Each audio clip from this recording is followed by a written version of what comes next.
ça va nous aider à faire du feedback. Ça va nous aider à préparer les entretiens annuels. Ça va nous aider à fixer les objectifs de nos collaborateurs. En aucun cas, l'IA va faire ça pour nous. Je prends l'exemple du feedback, Mmh. d'accord? Toi, c'est ton métier, tu sais faire du feedback.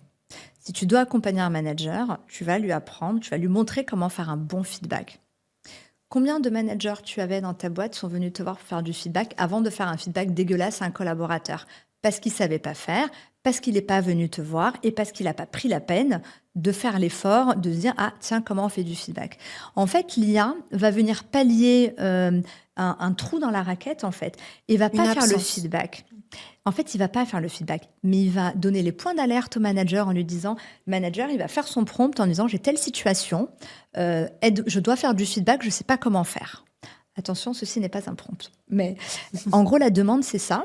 Et en fait, l'IA générative va lui poser des questions sur la situation qui va lui permettre de mieux l'analyser et va lui proposer d'aborder le feedback de telle et telle manière en tenant compte, parce que les IA sont très sensibilisées sur les questions d'empathie. Donc évidemment, une IA n'est pas empathique, mais elle va lui dire, il faut que tu dises les choses en y mettant le bon ton, il va falloir que tu choisisses le bon moment, voilà les étapes, ne fais pas de... En gros, tous les conseils que nous, on pourrait lui donner, potentiellement, les IA génératives peuvent pallier à quand nous, on n'est pas là en fait. Parce que nombre de managers qui font un feedback dégueulasse parce qu'ils savent pas faire et où le résultat est juste catastrophique pour celui qui reçoit le feedback, je préfère honnêtement que ce soit une IA qui aide mon manager plutôt qu'il le fasse seul.